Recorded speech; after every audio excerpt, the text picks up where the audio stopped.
Bueno, les decíamos más temprano que vamos a tener el gusto de recibir una visita aquí en estudios para hablar de un libro que acaba de presentarse, que está disponible en todas las librerías del país, de Editorial Planeta. Se llama La Vieja Trenza y el autor es precisamente el doctor Sergio Abreu, a quien estamos recibiendo con mucho gusto aquí en Universal. Buenos días, un gusto, muchas gracias y un saludo a toda la audiencia como siempre. Un gusto recibirlo por aquí. Es un tema a los que nos gusta por lo menos leer y estar informados y saber qué pasó y de dónde venimos y dónde estamos parados mirando para adelante también. Este tipo de libros nos fascina. Ayer le decía, había una reunión familiar y nos trenzamos a comentar su libro. Obviamente no lo estamos leyendo ahí, pero sí, mirá, esto y aquello y viendo cómo era. Es una presentación de un tema que de pronto ahí, si nos rascamos, enseguida nos aparece en la piel. Los argentinos y los brasileros y nosotros estamos en el medio y nos han usado y nos han apretado y nos han coaccionado. Pero planteado así, con toda la documentación con que se plantea en este libro y el proceso, cómo se va analizando. El libro en realidad de 1800 a 1875. Pero por poner una fecha final que 2003. Llegaría hasta hoy, ¿no? 2003. ¿Por qué le atrajo este tema, Abreu? Bueno, yo hace tiempo que estoy trabajando sobre estos temas. Tengo un grupo de amigos, yo no soy historiador, pero escribo y estudio mucho sobre esto.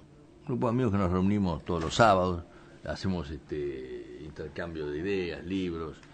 Hay un libro muy interesante del doctor Carlos Suárez de Lima sobre las empresas misioneras y la historia del pensamiento artiguista. Nosotros a veces, muchas gracias, nosotros a veces a veces no nos damos cuenta bien claramente de dónde venimos y qué somos. Queremos ser menos indígenas de lo que somos y menos originarios de toda una región de lo que realmente somos. Porque cuando uno agarra el norte de Tacuarembó, el Yapeyú, que eran las estancias y las invernadas de Artigas, y todos los nombres en guaraní, que hay en todo el país, en todos lados. Yo a veces digo en el Senado y cuento, pero ¿alguno de ustedes se ha puesto a pensar qué quiere decir cada palabra? Porque hablamos en un idioma que es nuestro idioma original, en el sentido de nuestro idioma primario en todo lo que era la región. Y por ejemplo la calle Cuñapirú, la calle Burcayupí, Itacurubí, cantidad de calles, el Riollí, Tacuarembó, bueno, todo lo que de alguna forma define una historia. Todos hablábamos a veces de Bopicuí, que vamos a poner allí, pero ninguno estaba. ¿Qué es? ¿Qué es eso? Sí. Y entonces en realidad todos esos son orígenes de nuestra cultura guaraní, a la que Artigas le dio una enorme importancia, porque Artigas trató sobre todo su pensamiento un concepto de integración, cuando él decía los más infelices eran los más privilegiados. En el reglamento del 15 él crea las condiciones para que se integren, y él decía en las instrucciones del año 13 las misiones jesuíticas, los 30 pueblos que eran del lado casi brasileño y argentino, deberían participar de ser parte de las Provincias Unidas. Y Buenos Aires y Montevideo no deberían ser los puertos, porque él tiene una visión confederada mucho más integral a todo esto. Por eso le fue tan mal, porque cuando Buenos Aires, el gobierno porteño, vio que podía peligrar las rentas de sus ingresos, porque el puerto de Buenos Aires cerraba los ríos y repartía las rentas para arriba, pero no permitía la libertad de los ríos, que fue la gran lucha histórica. Cuando ve el peligro de Artigas en esa concepción, una de las instrucciones del año 13 habla de la integración y la libre circulación de bienes entre las provincias. Y cuando ve el Brasil esclavista, que expansivo desde el punto de vista del territorio, de las fronteras vivas, que las propias misiones estaban en peligro porque todo ese mercado que tenía y toda la visión de la expansión de su territorio se ponía en peligro por alguien que tenía una visión distinta a Buenos Aires en su concepción bonaerense y a ellos en su concepción económica y social, bueno, y ahí se produce esa trenza que yo le llamo, porque cuando Artigas inicia el primer éxodo es porque los argentinos llaman a los Buenos Aires llama a los portugueses y lo deja solo cuando estaba digamos, sitiando a Elío en Montevideo, y tiene que hacer el éxodo para poder escapar de los portugueses a los que habían llamado las autoridades de Buenos Aires. Claro. Después, en 1816, se hace lo mismo. Y entonces, cuando los portugueses invaden, ahí terminan con Artigas, y Artigas termina siendo traicionado en el Tratado del Pilar, famoso. Es decir, el gran tema de esta trenza es que hoy, cada vez que hay un problema o un interés cruzado entre Buenos Aires, la Argentina, sobre todo Buenos Aires, y los intereses brasileños, prevalecen sobre los intereses de los países más pequeños, a los que recortaron de una forma adecuada. Se trazaron y dijeron... Ahí en el libro está cómo se dividieron... Achiquemos a Uruguay hasta esta medida, exacto, y del otro lado achiquemos Paraguay hasta esta medida. Que no llegaron a terminarlo, a desguazar del todo, porque los brasileños hicieron, como siempre, una jugada diplomática y violaron el tratado de la Triple Alianza, porque negociaron con el Paraguay en forma individual, para evitar que los argentinos se quedaran con todo el Chaco paraguayo y con parte de otro, para que dejar casi al Paraguay en una especie de una especie de parque de diversión para poder ir ahí. Brasil siempre fue, ya desde aquella época, un poco líder en el tema de la diplomacia, ¿no? Ese libro que usted lo leyó, desde la década del 60-70 se habla de Itamaraty. Incluso yo recuerdo, mi padre fue diplomático en cierto momento y estuvo en Brasil. Recuerdo que él comentaba en aquel momento como que Itamaraty iba por un lado y la presidencia de Brasil iba incluso por otro, ¿no? O sea, que había una estrategia marcada en Itamaraty que no importa quién fuera presidente. Y en un momento que todavía se estaba recomponiendo después de las dictaduras y demás, ¿no? Ahora todavía funciona, ahora hay un pequeño quiebre por un sesgo ideológico, pero en realidad Brasil, la República Federativa del Brasil, siempre funcionó sobre tres patas: las Fuerzas Armadas, la industria de San Pablo, el sector industrial, e Itamaraty. Es decir, el proyecto estratégico de Brasil estaba vinculado a estas tres instituciones, por las Fuerzas Armadas por su proyección geopolítica, la protección del Amazonas, la defensa de las fronteras, el criterio expansionista del Brasil. Tenía siempre en las Fuerzas Armadas el brazo extendido de su proyecto geopolítico. La industria, ahora un poco más debilitada, pero la industria de alguna manera era el tema económico, y en aquel momento era el esclavismo, es decir, de manera que todo lo que podían avanzar era, sobre todo en el tema de las misiones, era incorporar esclavos a todo un sistema de relación económica que recién es el último que va aboliendo la esclavitud en 1889. En América, ¿no? Entonces, y el otro tema es Itamaraty, y ahí en el libro aparece claramente no solo el diplomático, sino además la preparación de esta gente, del duque del conde de Caxias, del duque de Caxias, de Cotellipe, del barón de Río Branco, del vizconde de Uruguay, o del barón, y sobre todo del vizconde, después del barón de Río Branco, que es un poco el eje de lo que después terminó siendo lo que Brasil hoy ha roto en cierto sentido, pero que sigue. Decía, es muy importante, decía don de Río Branco, mantener un equilibrio en el Plata. Y sobre todo manejar los temas con los Estados Unidos con independencia de criterio, con nacionalismo brasileño, pero no con un sentido de confrontación muy, muy fuerte. Y eso es lo que... Pues por eso los presidentes a veces brasileños son como pilotos automáticos. Claro. Jânio Quadros, cuando fue presidente, quiso romper ese esquema y duró 8 meses. Entonces, usted ve el presidente, mire qué cosa más interesante, a Collor de Mello, a Fernando Henrique Cardoso. Fernando Henrique Cardoso un día me dice, fíjate, yo tengo una excelente relación con él, porque fuimos cancilleres juntos y además tenemos una relación, tiene campañas muy fuertes con el gobierno Pero él me decía un día, ¿quién va a ser tu canciller?, le decía yo. Y él me decía, mira, mi padre era general del ejército, un general muy reconocido. Mi vinculación es muy importante, no solo en la academia, sino además en San Pablo, sobre todo con el sector industrial. Y además yo fui canciller. De manera que yo tengo las tres patas arregladas. Lo que yo voy a tratar, me decía de que mi canciller no sea de Itamaraty, para no quedar, pues no pudo.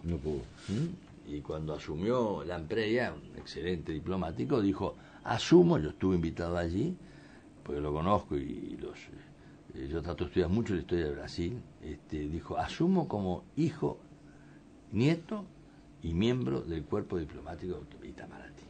Entonces, esa profesionalidad uno lo ve en el libro, forma clarita, el ultimátum, el Conde de Caxias, la misión Saraiva, esa misión que se manda, donde el propio Magua, Barón de Magua, que va tratando de suavizar las cosas, evitando la guerra, tratando de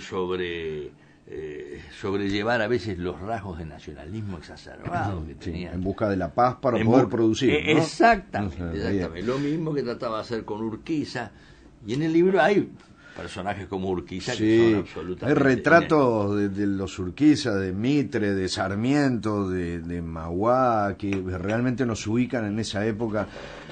Algunas veces por motivos económicos, otras por militares, otras por estratégicos o geopolíticos, pero siempre, periódicamente se da esa trenza a la que hace referencia el libro, en la que Argentina y Brasil toman resoluciones que nos afectan.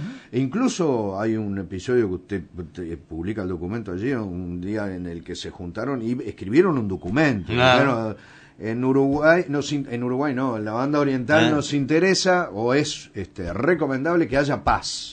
Exactamente. Hagamos todo lo posible para que haya paz, aunque sea invadirla. Exactamente. Y terminaron invadiendo.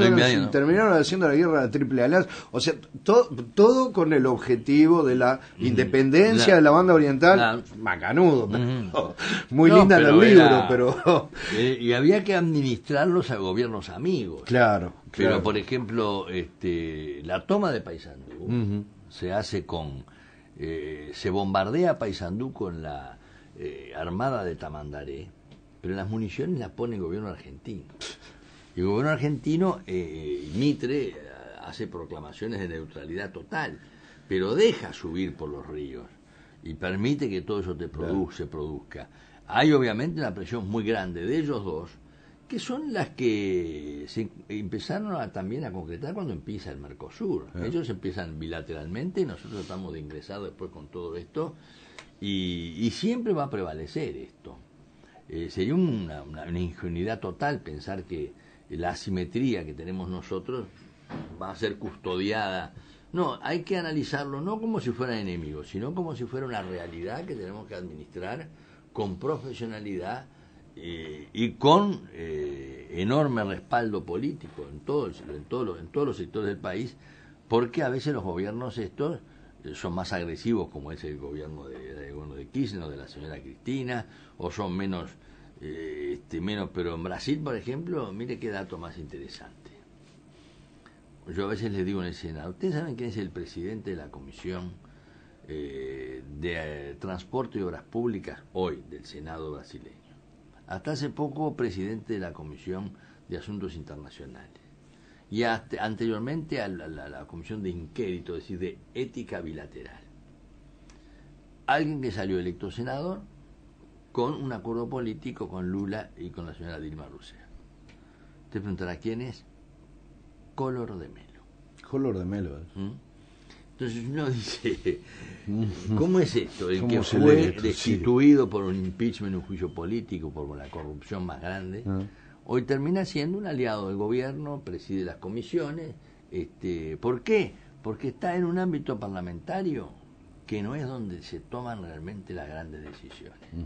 Se toman en Itamaraty, se toman en las Fuerzas Armadas, se toman y mire qué tema más significativo. El actual ministro de Defensa de Brasil es el ex canciller Celso Amorim. Es decir, pasó de un lado al otro, simplemente porque acumuló por sublema, como digo yo. ¿Y por qué? Y porque yo lo conozco mucho y he tenido con él, de las negociaciones del Mercosur, no discusiones, enormes enfrentamientos, con gran respeto, pero él sabe que en aquel tiempo el Uruguay mantenía las posiciones muy estudiadas, muy fundadas y con una enorme energía en defensa del derecho y del cumplimiento de las obligaciones.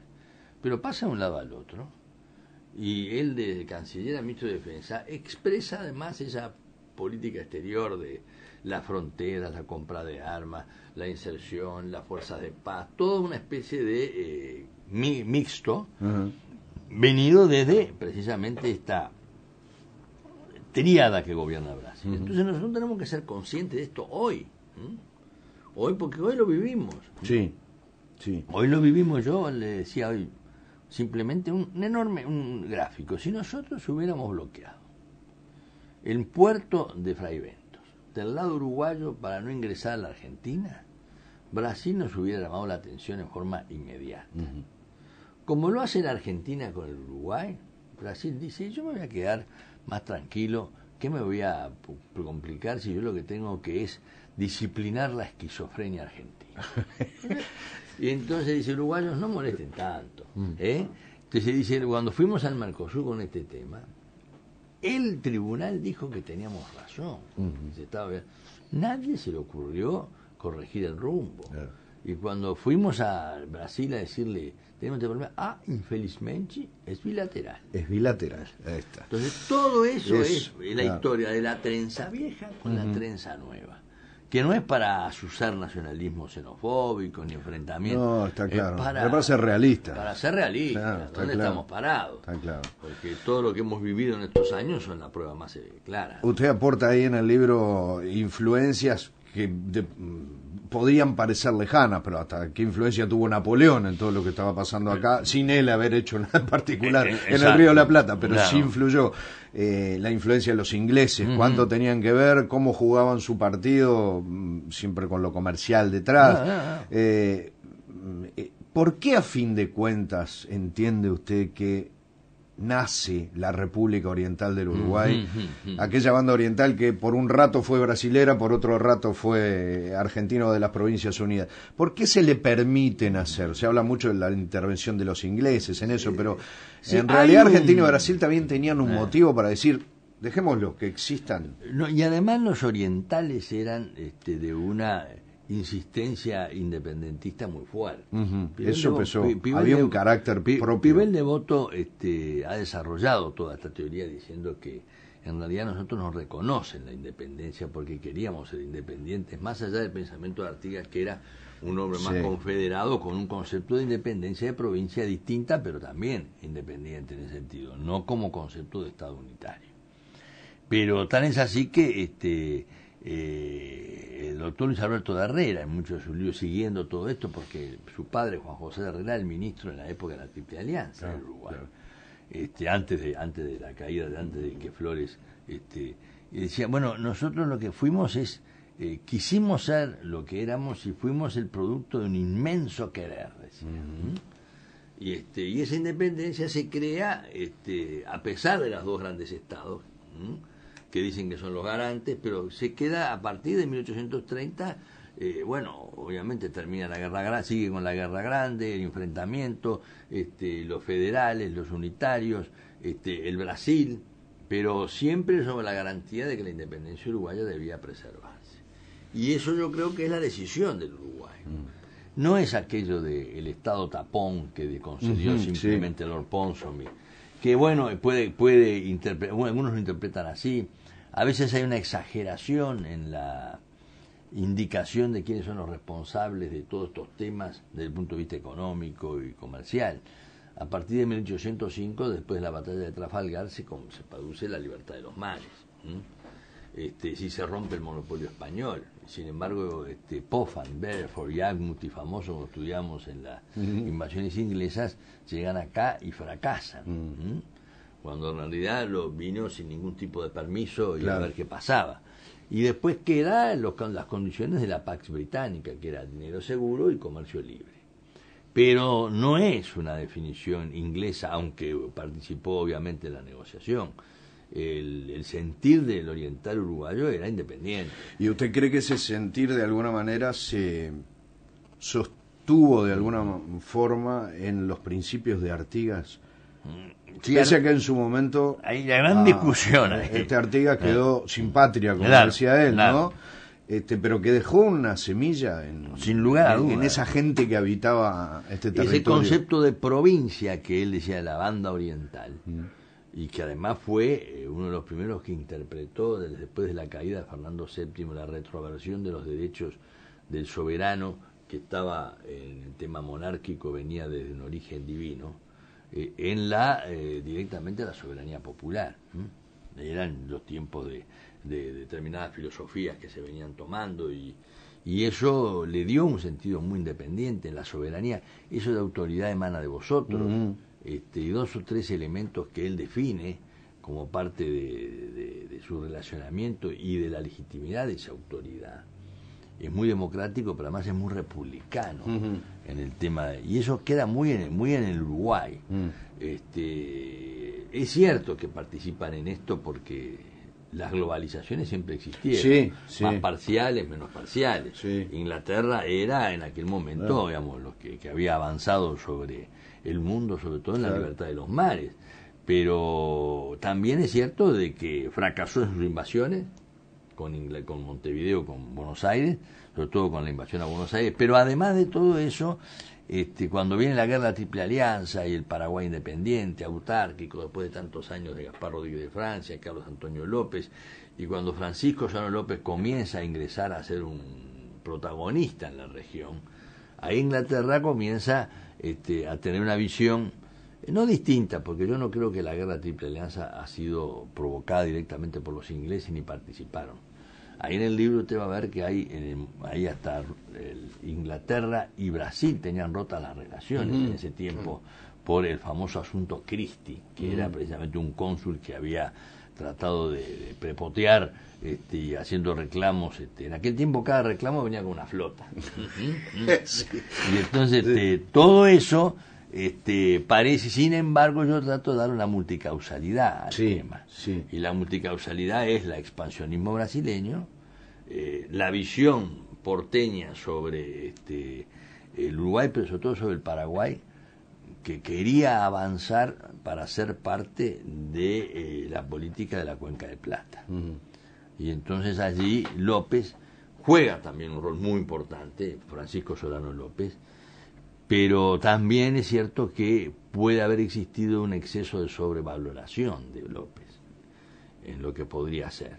Pues en realidad la guerra de la Triple Alianza al final se hace para aniquilar al Paraguay. No es solo no es para derrotar a López. Decía que hay que derrotar al tirano. No. Hay incluso una anécdota ahí, la batalla de Piribebuy, como dicen en el Paraguay, donde muere uno de los generales Mena Barreto, y el conde Deu, que se supone que tenía una cercanía muy especial con el general, en un ataque de ira frente a la muerte de su amigo, tapia la iglesia de niños y mujeres y la incendia con ellos adentro. Es decir, hay en momentos muy difíciles. Muy difíciles, claro. Pero hoy, con la pluma, la diplomacia o el comercio, sigue siendo lo mismo. Entonces, lo que tenemos que hacer es no rasgarnos las vestiduras, es crear condiciones profesionales para que también el Paraguay y los ríos, que siguen siendo para nosotros la salida de la hidrovía. Y estamos discutiendo el dragado del canal Martín García. Nueva Palmira empezó con 1 millón de toneladas, hoy 10 millones de toneladas. El rol del Uruguay geopolítico, la conectividad física que está tan deteriorada hoy, desde el transporte terrestre, el terrestre fluvial o al ferrocarril, incluso el transporte aéreo. Todo eso tiene que ser parte de un proyecto de país que siempre fue. Con Paraguay en un aislamiento que nunca tuvo puente, puerto.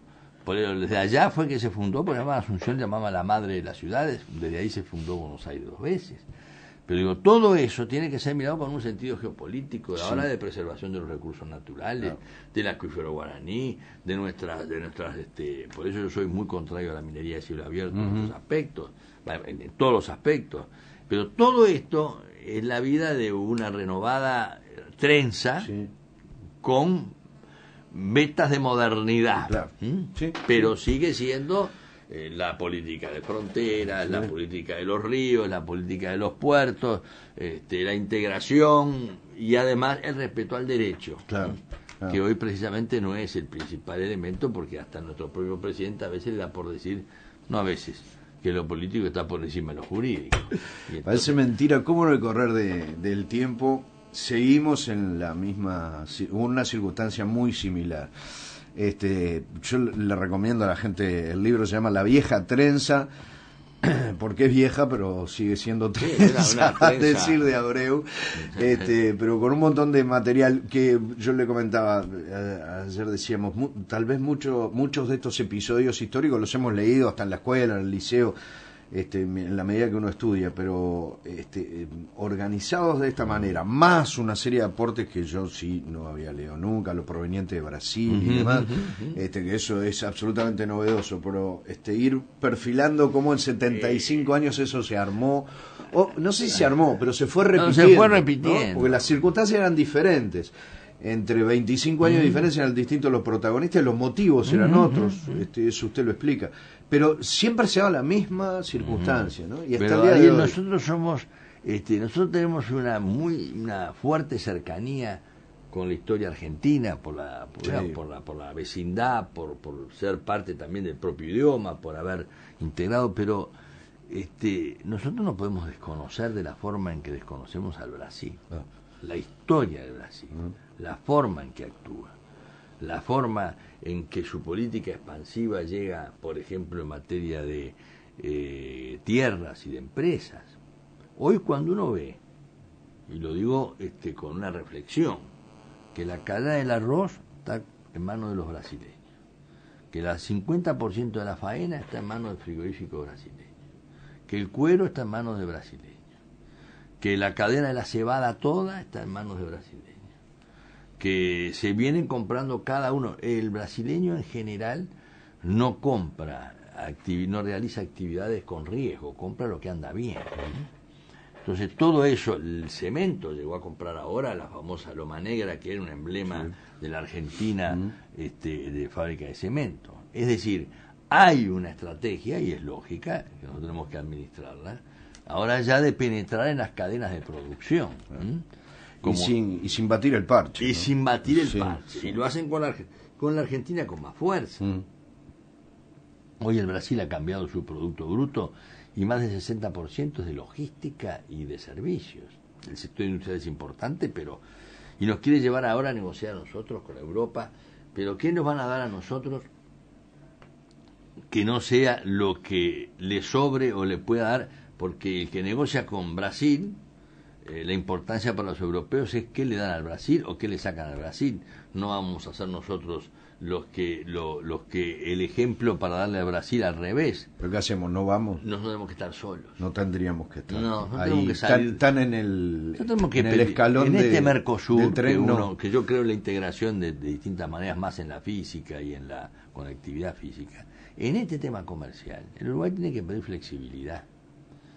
Hemos tenido un tratado de libre comercio con México que nos permitió la LAD y tenerlo cada uno. Bueno, es lo mismo, tendríamos que tener esa flexibilidad para negociar con otros bloques y no quedar condicionados a que si vamos juntos, la economía más grande, las limitaciones que le ponen a los otros bloques con los que negociamos nos ponen a nosotros. Y para negociar de esa manera así no tenemos que estar afuera del Mercosur. No nos ata el Mercosur. Nos ata una resolución 32 que nosotros hemos venido sosteniendo que no está vigente y que sin perjuicio de lo que queda o que ya muy poco del Mercosur, cada país tendría que tener en esa flexibilidad la posibilidad de celebrar zonas de libre comercio en forma independiente con otros países. Pero claro, para eso hay que tener bien puestos los conocimientos y además hacer propuestas. Nosotros tenemos tanto para hacer propuestas. Tenemos el día de Botnia. ¿Cómo el Uruguay no propone desde hace tiempo, hace 7 años lo vengo proponiendo, un protocolo ambiental para la Cuenca de Plata?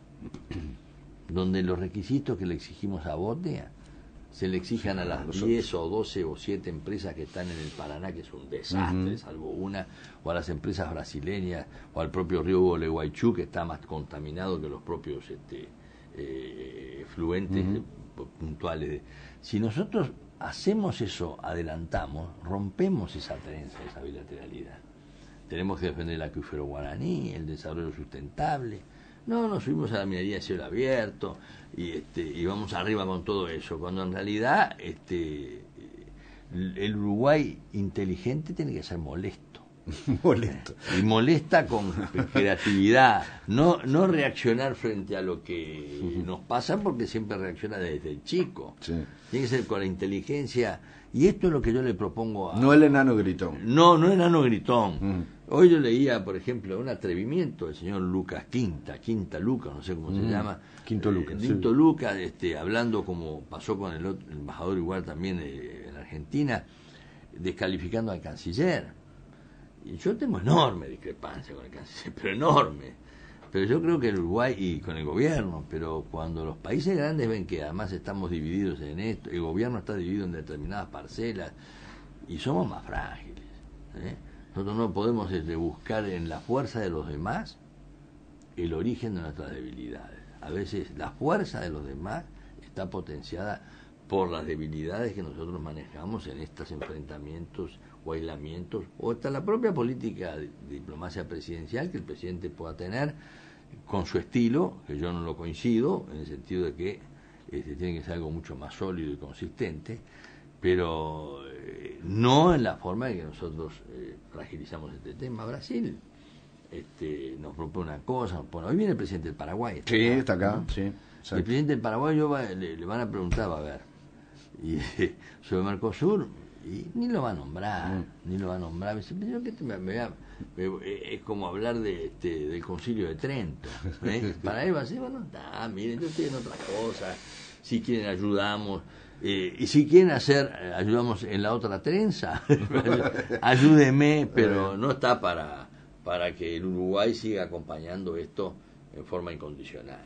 Ahora es un placer. No, un gusto mío. No hablamos del candidato presidente de la República, no hablamos montones de cosas de política. Bueno, que esto es, ahí está. Porque el Uruguay o es bisagra o se queda en lo que es el piñón de Gibraltar, aquella punta. Sí. Nosotros tenemos que ser conectivos. Yo digo, nosotros, nuestra integración es física. Tenemos los aviones en tierra, los trenes en la vía y los camiones en los pozos. Así nos vamos a andar muy bien. Entonces digo, la visión mía política es decir, bueno, señores, desarrollemos todo esto, ingresemos con propuestas y hagamos del Uruguay un país bisagra, donde la conectividad física abarate costos y crea las condiciones para darnos un rol, y no simplemente lo que han querido y quieren muchos de nuestros amigos de Mercosur, que seamos, como me dijo un día un canciller brasileño, un poco de ganado con vista al mar. Parte del plan de gobierno de Sergio Abreu. Mañana, exacto. Exactamente, mañana estamos un año en las elecciones. Desde ya agendamos otra visita, con muchísimo gusto. Muchas gracias, y como venimos creciendo, por ahí se dice. Por ahí se dice, ¿no? Abreu crece. Y estamos haciendo acuerdos, vamos a hacer algo sobre estas cosas con otros sectores del partido, y vamos a venir siempre, porque acá lo que hay que tener la mano tendida para todos. Todos los uruguayos son buenos.